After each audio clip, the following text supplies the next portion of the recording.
Hello, my friends, and welcome back. Thank you for being with me again today. I posted a video yesterday regarding a statement made by President Joe Biden of the United States, where he wrote in one of his, I guess he's a columnist or something for Washington Post or New York Times or something like that, where he stated that he decided actually to send some high precision missiles rockets to Ukraine as requested by the president of I don't know who, Zelensky, and under the condition that Ukrainian military will refrain from hitting targets within the territory of the Russian Federation. And the Ukrainians said, yes, we will not do that. We promise, pinky promise. And then that's how it goes. And obviously, the Russians are skeptical and do not believe a word coming from the Western partners and Ukraine. I mean, they're at war with them. What do you expect? And therefore, they have doubts that the Ukrainians will not use that by mistake, by order, by provocation, but by any kind of means. Those kind of things will happen, especially during a war. So the Russians now are asked, hey, what do you think about President Biden's decision? What do you think? They want to test the water, like the bullies. First, they do it mildly for distance, and then they see how you react. And if your answer is, wavery, I don't know, then he's gonna up his game. He's gonna come closer and demand more. And then again, the more you don't, the more you appease this guy, the bully, the more he's going to increase his demands and is going to become more aggressive until he's going to beat you up or whatever. He's going to get what he wants or she wants. Could be total domination. So therefore, it's harder to block the bully after you did not counter the bully for 5 times already, and it's up the game, the bully. So that's why you have to slap it from the very beginning, very harshly, so the bully say, okay, no, this is not one of those victims that allow me to, have a crescendo and fulfill my tactics. So this is, I think, what happens here. The United States just throws things in the air and see how the Russians will react. And the Russians, uh, sorry to say it, they're more diplomatic than these guys who already called, other diplomats and other head of states and other states names and use derogatory terms to address these leaders, democratically elected. You might not like them, but still, that's the respect of the office and the people who voted for them. But that shows who these people really are, probably. So let's say Reuters, June 1st, 2022. Russia says US, and I'm quoting, adding fuel to the fire, end quote, by sending rockets to Ukraine. So this is the milder answer of Peskov. The real answer is a different one that we're going to focus on. Russia on Wednesday sharply criticized a US decision to supply advanced rocket systems and munitions to Ukraine, warning of an increased risk of direct confrontation with Washington. So what does it tell you? Do you think those systems will be used by operated, let's say, by the U.S. Army? Let's say they're not. So then how would this increase the risk?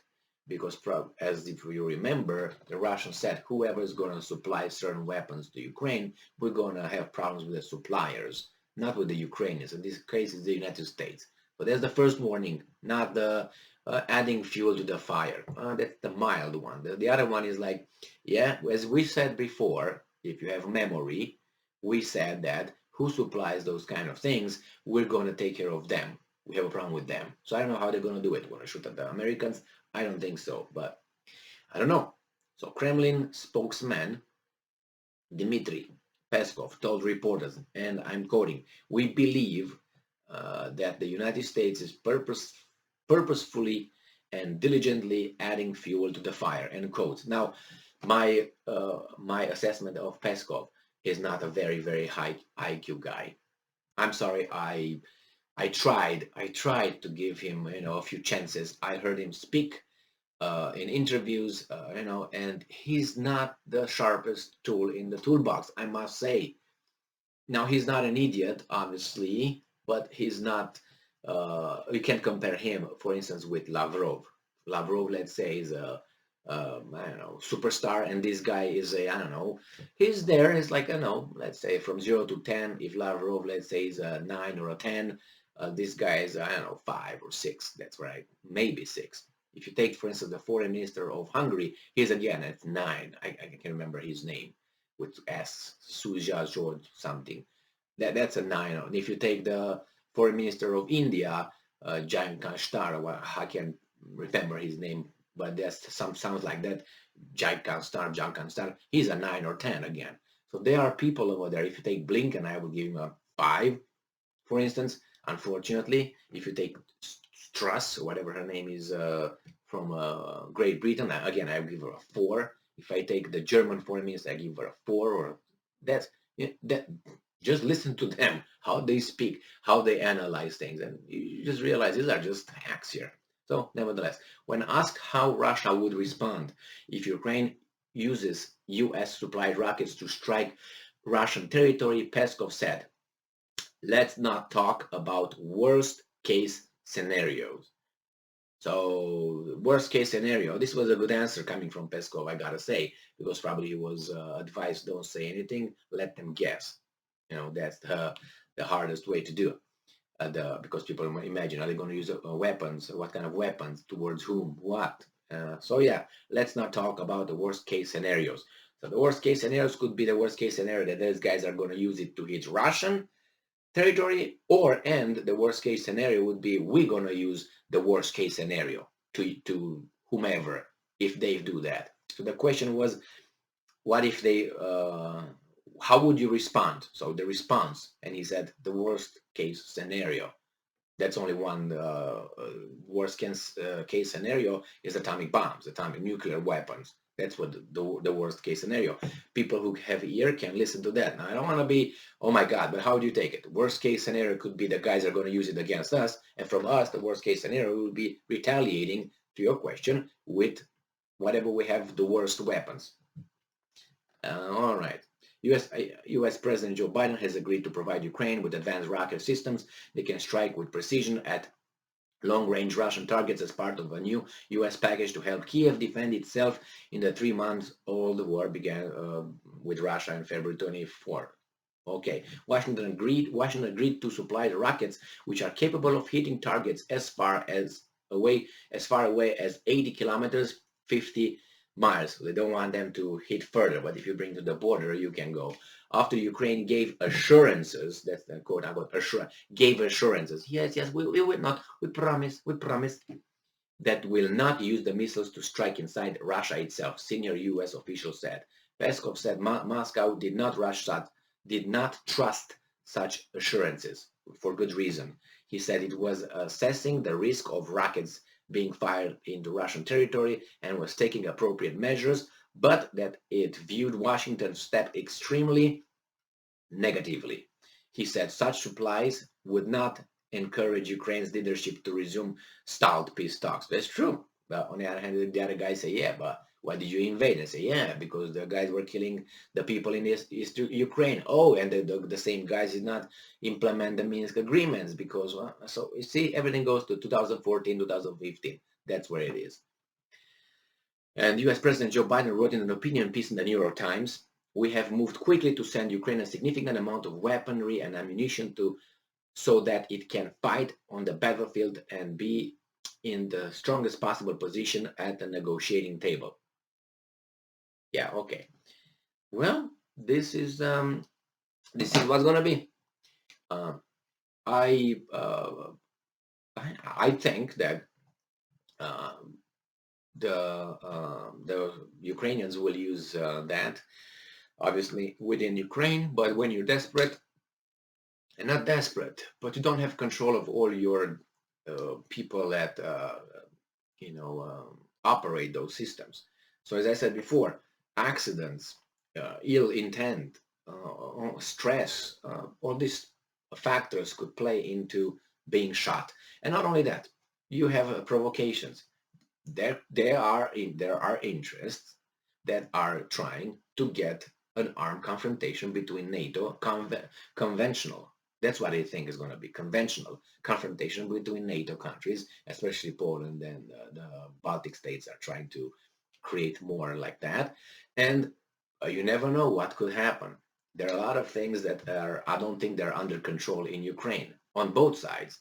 So if, let's say, I want to get the Russians react in a certain way that would prompt a response from NATO, I will definitely use some rockets or one of these kinds. I'm going to move it to the somewhere where I can hit, or I can use something else and hit within Russia a target, and then the Russians will react and they say, "Oh, see, they reacted. Ah, we didn't do that. Who did that? Who shot the rockets? Oh, that by oh, it was a mistake. At that point, I think it will be too late." So you can provoke things like this, but if you don't have the means, the provocation or the possibility to such a thing to occur is limited. But if you provide how to call it, the means, then accidents and provocations will happen. It's like you provide me with a high precision scope rifle with a good scope, and a sniper rifle that can shoot what 2 kilometers far away or more, right? And I'm so scuffling with my neighbor right here, and then I have another guy that I don't like far away, and you say, "Oh, please give me that weapon. I'm gonna just take care of this guy right here, a few yards away from me, a few meters away from me. But I'm not gonna hit the one that's like 300 yards. The other enemy that I don't like. Promise. Really? I'm gonna take that guy out probably, in the same time I take this guy, because that's the way war is ran. You have to have cool head over there, but don't, at least in the commanding centers, and then going down. But war creates all kind of feelings in humans that cannot control certain actions. That's for sure. You're scared, you're afraid, you're cold, you're hot, you're upset, you're all these things play. I don't know, you're hungry, you miss your home, you miss your girlfriend. All these things play into your decisions, and you don't act like right now. Oh, it's beautiful. Let me drink some coffee. Oh, very beautiful. Yeah, that's nice. Nice outside. No, no, you're not under these kind of circumstances. You're not cool-headed, calm. So I hope nothing happens, not escalated into something else. But it's always a possibility, and I think the delivery of these weapons to Ukraine, which promised, opened a big door for an escalation. As I said, Biden is what, going to be 90, so he lived his life. I didn't. You didn't. So he decides that, well, I'm going to go down, and you come with me, and I'm going to be the fearless leader. I disagree with that, but I'm pretty sure he's not the one making these decisions. I'm pretty sure the ones below and to the side that really, I mean, he can give whatever order. There are some other people going to say, yeah, okay, what order? What? Say it again. What? I can't hear you. Bye-bye. Yeah, thank you. They are aware who Biden is and what Biden can do at this point. So nobody's like, oh yeah, he's sturdy. And even if he was sturdy, there are people behind that, can always block a decision that really doesn't make sense according to their backers, supporters, interest, and all that in any country. Thank you very much for being with me again today. Stay strong, stay smart, look for the truth, and be just.